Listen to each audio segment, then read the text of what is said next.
오늘 우리 함께 나누실 말씀은 누가복음 19장 1절부터 우리 10절까지의 말씀입니다. 누가복음 19장 1절부터 10절까지의 말씀 우리 함께 합독하시겠습니다. 예수께서 여리고로 들어가 지나가시더라. 삭개오라 이름하는 자가 있으니 세리장이요 또한 부자라. 그가 예수께서 어떠한 사람인가 하여 보고자 하되 키가 작고 사람이 많아 할 수 없어 앞으로 달려가서 보기 위하여 돌무화과 나무에 올라가니 이는 예수께서 그리로 지나가시게 되밀어라. 예수께서 그곳에 이르사 쳐다보시고 이르시되 삭개오야 속히 내려오라. 내가 오늘 네 집에 유하여야겠다 하시니 급히 내려와 즐거워하며 영접하거늘 무사람이 보고 수군거려 이르되 저가 죄인의 집에 유하러 들어갔도다 하더라. 삭개오가 서서 주께 여짜오되 주여 보시옵소서 내 소유의 절반을 가난한 자에게 주겠사오며 만일 누구의 것을 속여 빼앗은 일이 있으면 내 갑절이나 갚겠나이다. 예수께서 이르시되 오늘 구원이 이 집에 이르렀으니 이 사람도 아브라함의 자손이로다. 인자가 온 것은 잃어버린 자를 찾아 구원하려 함이니라. 아멘. 할렐루야. 오늘 이제 본문에서 우리가 아주 유명한 한 가지의 사건을 보게 되죠. 바로 예수님이 삭개오를 만나게 되는 그 장면입니다. 뽕나무 예전에 이제 뽕나무라고 나와 있었던 그 이제 오늘 본문에 보시면 이제 돌무화과 나무라고 나오는데 아주 키가 작은 세리장이었던 이 삭개오가 예수님을 만나서 예수님에게 이제 변화가 되어지는 놀라운 하나님의 은혜를 우리가 이제 오늘 본문을 통해서 만나게 됩니다. 그런데 이제 이 삭개오에 대한 이 이야기는 단순하게 키 작은 삭개오가 예수님을 만나서 뽕나무에 올라갈 정도로 누구를 만나기를 원했던 겁니까? 예수님을 만나기를 원했고, 그래서 이제 그 만나기를 원했던 구원의 열망이 이 삭개오에게 이루어졌다. 이런 식으로 이제 우리가 얘기를 알고 있는데, 조금만 더 우리가 다른 관점에서 우리가 보게 되면 이 이야기는 놀라운 구원의 역사가 어떻게 이루어지게 되었는지에 대한 부분을 우리가 함께 나눌 수 있게 됩니다. 자, 오늘 본문을 보게 되면 1절은 뭐라고 얘기가 되냐면 시작되냐면 예수께서 여리고로 들어가사 지나가시더라 라고 얘기합니다. 그 여리고, 여러분들 여리고 하면 떠오르는 그 이미지가 여러 가지가 있을 거라고 생각을 합니다만 가장 여러분들 크게 여러분들이 기억에 남는 장면은 여리고가 무너진 사건이죠. 이제 이스라엘 백성들이 가나안 땅에 들어가서 요단강을 들어가서 처음으로 점령했던 땅이 바로 이 여리고입니다. 근데 그 여리고는 돌 하나도 돌 위에 남겨짐 없이 다 무너지게 될 것이라고 지금 말씀하셨고, 그래서 실제적으로 다 완전히 무너지게 됩니다. 그리고 또 그 무너진 것을 다시 세우면 어떻게 됩니까? 세우는 그 사람이 저주를 받게 될 것이라는 그러한 그 하나님의 말씀이 남겨지게 된 도성입니다. 그런데 지금 오늘 본문에 보시게 되면 이 여리고는 성으로 세워져 있죠. 그러니까 그 성이 세워졌다는 말은 이 도성이 세워진 누군가는 분명히 저주를 받게 될 것이라는 것이고, 이 여리고는 반드시 무너질 수밖에 없는 그 성이라는 것을 우리가 알게 되는 것입니다. 그러니까 여리고 성이 지금 세워져 있다고 할지라도 이 여리고 성은 구원받을 수 있는 도시일까요? 아닐까요? 아닌 거예요. 절대로 구원받을 수가 없는 도시입니다. 이 여리고 성 자체가. 그래서 이스라엘 땅 안에, 가나안 땅 안에 이스라엘 땅 안에 들어와 있긴 하지만 여리고 성은, 여리고라는 그 도시 자체는 구원을 받을 수가 없는 도시입니다. 그런데 여러분 놀라운 것을 한 가지 여러분들 알고 계시죠? 그렇게 구원을 받을 수 없는 도성이었던 여리고 성에서도 기생 라합이 구원을 받게 됐죠. 그러면 여러분 그거는 정말 기적이죠. 그러니까 하나님의 역사가 아니면, 하나님의 뜻이 아니면, 하나님께서 그들을 구원해 주시지 않으시면 절대로 여리고 성에서는 아무도 살 수가 없는 상황인데도 불구하고 라합의 가족은 살아났다는 것 아닙니까? 그것이 어떻게 이루어진 건가요? 정탐꾼이 그 안에 들어가서 다니다가 우연히 어떤 집에 들어가게 되었는데 그 집이 누구의 집이었습니까? 라합의 집이었고, 그 라합이 그렇게 해서 구원을 받게 된 것이었어요. 일어날 수 있는 일이었을까요? 일어날 수 없는 일이었을까요? 사실은 일어날 수가 없는 일이었어요. 여리고라는 곳은 완전히 무너져야만 하는 곳이거든요. 그곳에서 살 수 있는 사람도 없는 겁니다. 근데 그 가운데 하나님이 정탐꾼을 보내셨고 그 가운데 만나게 하셨고 그 가운데 라합이 구원을 받게 되었다. 여러분 이거는 놀라운 일이에요. 그냥 구원받은 것도 아닙니다. 그곳이 이제 무너지게 될 때에 그곳에 이제 하나님의 은혜가 그곳에 임할 수 있도록 하나님이 역사하셨고 그렇게 이제 구원을 받게 된 것이란 말이죠. 그러니까 사실은 이 부분을 생각해 보게 되면 이 여리고성에서 라합이 살아났다는 것은 전적인 누구의 은혜일까요? 하나님의 은혜였던 겁니다. 그러니까 라합의 마음이 물론 뭐 그런 게 있습니다. 라합의 마음이 누구를 향하고 있었을까요? 하나님을 향하고 있었던 것도 분명합니다. 왜냐하면 이 가니까 정탐꾼들이 무슨 얘기를 합니까? 여호와 하나님에 관한 이야기를 하고 이스라엘 백성들에 관한 이야기를 정말 잘하죠, 그죠? 갑자기 여러분들 왜 삭개오 얘기하는데 라합 얘기를 하나 이렇게 생각하실 수도 있을 거예요. 똑같은 얘기이기 때문에 그렇습니다. 근데 그만큼 이제 라합도 관심이 많았던 겁니다. 이렇게 마음씀이 있었던 거예요. 하나님을 향해. 그런데 여러분들 하나님을 향한 마음씀보다 무엇이 더 컸을까요? 하나님이 라합을 향한 구원의 열망이 컸던 거죠. 그러면 무엇이 그를 구원하게 했을까요? 하나님의 은혜입니다. 하나님의 은혜가 그를 찾아가셨고 하나님의 은혜가 그를 구원해 내신 겁니다. 여리고라는 곳에서 도저히 구원을 받을 수 없는 곳에서. 근데 오늘 장면에서도 여리고가 나와요. 근데 여리고는 시간이 지나면 지날수록 물론 뭐 똑같은 의미이기도 하지만 이 여리고는 신약 시대의 여리고는 더더욱 구원받기가 어려운 곳이었습니다. 왜냐? 여러분 이 여리고가 어느 지역에 속해져 있냐면 그 유명한 사마리아 지역에 속해 있습니다. 사마리아 지역은 어느 지역이냐? 여러분들 잘 아시는 대로 구약 시대에는 북이스라엘에 속해져 있었어요. 그래서 이 북이스라엘의 중심지가 어디냐? 이 북이스라엘의 중심지가 사마리아였고 사마리아의 중심지가 어디입니까? 여리고였던 거예요. 그러니까는 여러분들 우리가 생각해 보면은 이스라엘 백성들이 신약 시대 때 가장 혐오했던 사람들이 누굽니까? 사마리아인이었죠. 그러니까 사마리아인이라고 얘기하는 것은 뭐 단순하게 어떤 사마리아 지역 자체만을 얘기하는 것이 아니라 사마리아 지역이 북이스라엘 지역 전체를 얘기하는 거지만 그 중에 사마리아 지역이 예루살렘 바로 위쪽이에요. 뭐 멀지도 않습니다. 여리고와 예루살렘이 멀지도 않아요. 여러분들 강도 만난 자에 대한 이야기 아시죠? 비유의 이야기. 그 사람이 어디로 갑니까? 여러분. 예루살렘에서 내려와서 여리고로 지나가고 있을 때 뭐 이렇게 하는 거예요. 그러니까 그 장면이 그렇게 멀지 않은 곳이에요. 지도를 찾아보시면 멀지 않아요. 근데 그 사마리아의 지역의 아주 중심지가 여리고였던 것입니다. 그러면 생각해 보세요. 사마리아 땅, 이스라엘 백성들이 혐오하는 지역입니다. 그곳은 이방인들과 다름없다고 생각해요. 그 사람들은 이스라엘 백성들로 여길까요? 안 여길까요? 유다인들은 절대로 여기지 않아요. 혐오합니다. 사마리아라는 땅 자체를 혐오하고 그 땅에 살아가는 사람들 자체는 하나님의 백성일 수 없습니다. 근데 그곳이 여리고였어요. 그곳에 누가 살고 있습니까? 지금 삭개오가 살고 있어요. 삭개오는 어떤 직업을 갖고 있습니까? 세리입니다. 여러분 그러니까 이 무슨 얘기를냐? 세리는 완전 죄인이죠. 이스라엘 백성들에게 그러니까 같은 종족으로서 그러니까 여리고에 살든 사마리아에 살든 그냥 갈릴리에 살든 그죠? 어느 지역에 살든 세리는 구원받을 수가 없는 이스라엘 백성 아니고 그냥 죄인이에요. 그냥 죄인. 바리새인들이 뭐라고 기도합니까? 나는 저 세리와 같지 않음을 감사합니다. 이렇게 기도한다. 이 세리는 구원을 받을 수가 없어요. 근데 여러분들 이 세리가 어디에 살아요?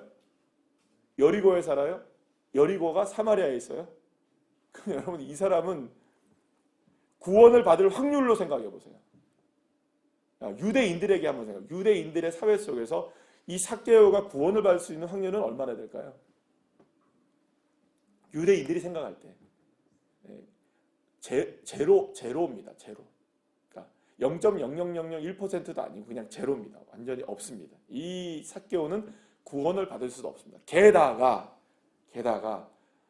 예수님이 지나간다고 한들 키가 작아서 눈에 띄지도 않고 만날 수도 없어요. 예수님이 지나간다고 한들 이 삭개오는 예수님을 볼 수 있는 확률 자체가 없어요. 사람들에게 다 가려서 막혀져 있는 거예요. 그럼 이 사람은 구원을 받을 수 있는 확률이 얼마나 될까요? 마이너스 한 1000%입니다. 지금 삭개오라는 사람이 그런 사람이라는 거예요. 그러니까 지금 성경에서 지금 나오고 있는 모든 일들을 다 동원해서 정보들을 다 취합해서 이 삭개오라는 인물이 지금 처해져 있는 상황을 얘기하면 구원받을 수 있는 가능성이 얼마나 되느냐? 마이너스입니다. 마이너스. 인생은 구원 근처에도 갈 수도 없고 구원이라는 이름을 쓸 수도 없고 구원이라는 단어를 이 삭개오의 자체에게 쓸 수가 없어요. 그러니까 완전히 없는 사람이에요. 그러니까 뭐 우리가 생각할 때 삭개오가 믿음이 좋아서 구원을 받았다 이렇게 하는데 여러분들 믿음 말도 하지 마세요. 그냥 이 사람은 구원받을 수 없어요. 그냥 구원받을 수 없는 사람이에요. 그냥 구원을 받을 수도 있겠지라고 생각할 수도 없고 그렇게 이야기조차도 할 수 가능성도 없는 사람이에요. 제가 일부러 이렇게 막 얘기를 드리는 이유를 여러분 기억하셔야 돼요. 진짜입니다. 이거는 당시의 삭개오라는 사람. 그래서 여러분들 뭐라고 얘기합니까? 뭇사람이 수군거래 이르되 저가 죄인의 집에 유하러 들어갔도다. 이렇게 얘기하고 있는 거예요. 그러니까 사실은 어떻게 보게 되면은 이 그 삭개오라는 사람이 구원을 받았다, 예수님을 만났다라는 그 자체는 이거는 말로 형용할 수 없는 이 삭개오에게 만약에 구원이 이루어져. 그래서 오늘 이 본문에서 아브라함의 자손이 되었다라고 이 선포하시는 예수님의 말씀을 듣게 된 이 삭개오에게 이 말씀이 선포됐다는 것 자체는 확률적으로 보자면 아무것도 없는 상황에서 완전히 그냥 아무것도 없는 상황에서 구원의 역사가 100% 이루어지게 된 거죠. 그럼 이거는 어떻게 이루어지게 된 일이냐? 삭개오가 뽕나무에 올라가서 궁금해서 예수님을 보려고 해서 이렇게 했기 때문에 이루어지는 일이냐? 아니라는 거예요. 이게 이루어질 수 없는 일이 이루어지게 된 거예요. 이루어질 수 없는 일이 이루어지게 된 거예요. 여러분들 여기서 한번 보시면 삭개오가 무슨 얘기를 하냐면 삭개오가 서서 주님께 얘기합니다. 내 소유의 절반을 가난한 자들에게 주겠고 만약 누군가에게 속인 것이 있으면 내 갑절이나 갚겠습니다. 라고 얘기합니다. 이 이야기를 이렇게 잘 생각해 보면 얼마 전에 나왔던 한 사람이 생각이 딱 들어야 돼요. 부자 청년이 생각이 딱 나시죠. 부자 청년은 예수님께 와가지고 영생에 관한 질문을 합니다. 영생에 가장 근접해 있었던 사람이에요. 그죠? 예. 그렇습니까? 안 그렇습니까? 이 사람은 구원받을 확률이 높습니까? 안 높습니까? 높아요. 어려서부터 뭘 지켰어요? 착실하게 율법을 지켰고 선한 삶을 살았고 그죠? 거기다가 신실한 유대인이었고 그죠? 흠을 잡을 데가 없었어요. 그리고 거기다가 무엇에 대한 관심이 지대했습니까? 영생에 대한 관심이 지대해서 예수님께 찾아와서까지 뭘 얘기합니까? 구원을 어떻게 내가 영생을 얻을 수 있습니까? 라고 얘기를 했던 그 부자 관원 청년이 있었다고요. 근데 이 청년이 예수님이 얘기합니다. 너 가난한 걸 자들에게 다 나눠주고 나를 따르라 했는데 따릅니까? 안 따릅니까? 누가 구원을 받느냐라고 생각하면 삭개오는 마이너스 1000%라니까요. 근데 이 부자 청년은 어디였습니까? 99.99999999999%였다니까요. 구원받을 확률이. 근데 이 부자 청년은 구원을 받습니까? 못 받습니까? 못 받게 되고 삭개오는 구원을 받게 돼요. 이유가 어디 있을까요? 이유가 어디 있을까요? 전적인 하나님의 은혜인 거예요. 이 누구의 탓도 아닌 거예요. 근데 여러분들 이 놀라운 사실이 어디서 나오게 되냐면 이게 그러니까 부자 청년에서 이루어지지 못했던 일이 누구에게 이루어진 겁니까? 삭개오에게는 이루어져요. 주님을 따르게 되고 자신의 삶을 내려놓게 되는 거죠. 그런데 이게 어떻게 이루어진 일인가를 생각해 보면 1절에서 정답이 딱 나옵니다. 1절에서. 여러분 1절 말씀을 다시 한번 다 읽어볼까요? 시작. 예수께서 여리고로 들어가 지나가시더라. 일부러 예수님이 어디를 들어가신 겁니까? 여리고로 들어가신 거예요. 누구를 만나기 위해. 그렇죠? 키가 작은, 그래서 예수님을 볼 수도 없고 만날 수도 없고 구원의 확률이 전혀 없는 그 사람을 직접 누가, 예수님이, 그러면 이렇게 생각하셔야 돼요. 그냥 예수님이 그냥 걸어서 그냥 찾아가셨다라는 그림으로 그리지 마시고, 잃은 양 하나를 찾기 위하여 99마리를 내버려 두고 들판을 휘짓고 다니면서, 산속을 휘짓고 다니면서 누구를 찾는 겁니까? 지금 잃어버린 양 한 마리를 찾으러 어디를 휘짓고 들어간 겁니까? 지금 들어갈 수 없는, 들어가서도 안 되는 가장 위험한 숲을 속으로, 맹수가 드글드글하고. 그러면 그곳에 누가 살아있을까요? 없을까요? 양이 살아있을 수 없는, 그러나 그곳에 목숨을 걸고 누가 들어간 겁니까? 목자가 그 양 한 마리를 찾으러 해짓고 그 숲을 속으로 들어가서 이리와 늑대들이 드글드글한 그 속에 들어가서 누구를 기어코 찾아내시는 겁니까? 양 한 마리를 찾아내고 어깨에 짊어지고 나오는 장면이 이 장면이고요. 이 장면. 그럼 누구의 은혜입니까? 예수 그리스도 구원의 전적인 하나님의 은혜. 이게 지금 누구에게 이루어진 건가요? 삭개오에게 이루어진 겁니다. 그럼 여러분, 삭개오의 믿음이 놀랍기 때문에 삭개오가 구원을 받았을까요? 아닌 거예요. 뽕나무 정도에 올라가는 믿음으로 여러분들 구원받는 거 아닙니다. 여러분, 그 노력으로 구원받을 수 있는 게 아니에요.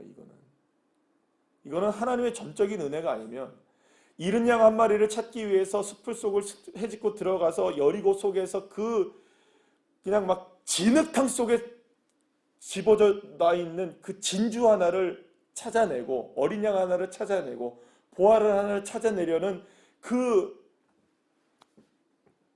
마음이 없이는 찾아낼 수도 없고 구원받을 수도 없는 사람이 누구냐? 이 삭개오란 말이에요. 그럼 여러분, 여기서 이 삭개오는 누구를 얘기할까요?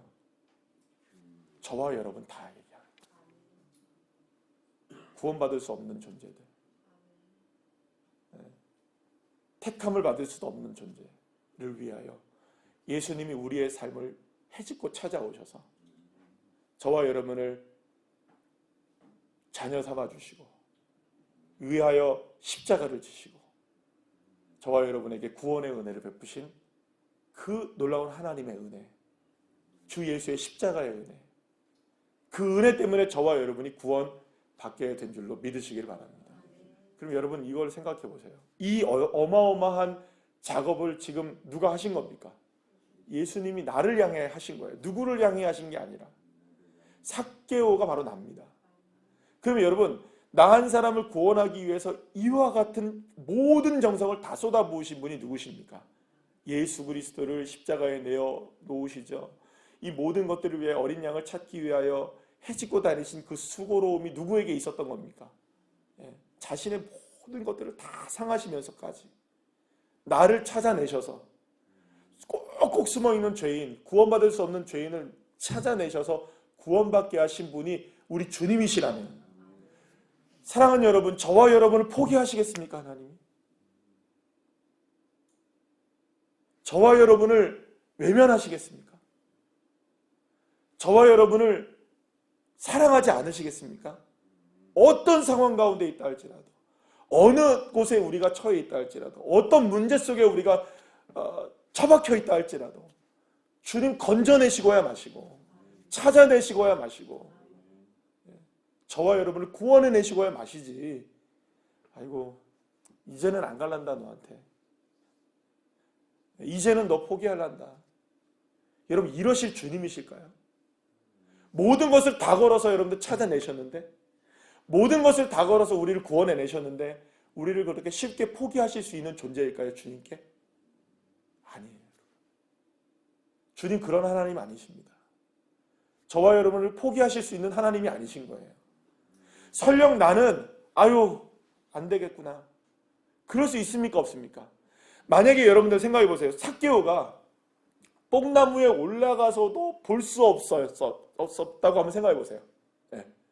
뽕나무에 올라가서도 자기가 이렇게 뭐 만약에 뭐 그냥 예를 들어서 뽕나무에 올라갔는데 뽕나무가 뚝 부러졌네. 예. 그래가지고 아이고 다쳐버렸어요. 그러면 여러분들 이 평생의 기회였던 이 기회를 누가 놓쳐버릴 수 있습니까? 지금 삭개오가 놓쳐버릴 수 있죠. 그죠? 예수님이 지나가시는데 올라간 뽕나무 위에서 그냥 뽕나무가 부러지는 바람에 떨어져가지고 다리가 다쳐가지고 더 이상 일어날 수가 없었어요. 그러면 그때에 그러면 구원의 은혜가 삭개오를 지나쳤을까요? 아니죠. 예수님이 어떻게 해서든지 넘어지고 쓰러진 삭개오를 찾아내셨을까요? 안 찾아내셨을까요? 찾아내셨겠죠. 믿으십니까? 그냥 여러분 뽕나무에 올라가지 않으면 나 너 안 구원하란다 이런 주님이 아니시랍니다. 넘어지고 쓰러지고 뽕나무에 올라가지 못했어도 주님 찾아내시고 마셨을 거예요. 누구를? 삭개오를. 누구를? 저와 여러분을. 믿으십니까? 이 주님이신 우리의 주님이에요. 나의 주님이세요. 그분은 지금도 살아계시고요. 지금도 나와 함께 하시고 계시고 이름만 부르면 나와 함께 역사하시는 하나님. 내가 이름만 부르면 주님이 나에게 다가오셔서 역사하시고 왜 그 주님을 안 부르시죠? 왜 그 주님을 의지하지 않죠? 왜 그 주님을 바라보지 않죠? 부르면 되는데 의지하면 되는데 그렇게 찾아오신 주님이 나를 애써 외면하실까요? 외면 안 하세요. 찾아내시고 해 마세요. 날 찾아낼 수 있도록 여러분 두 손을 드시고 나를 찾아내실 수 있도록 주님 앞에 소리 지르시고 나를 찾아내실 수 있도록 주님을 부르짖으시면 되는 거예요. 그러면 주님 역사하시는 거예요. 찾아내시고야 마시는 거죠. 그런 믿음의 한 주간을 사시는 저와 여러분 되시기를 간절히 축복합니다. 기도하시겠습니다.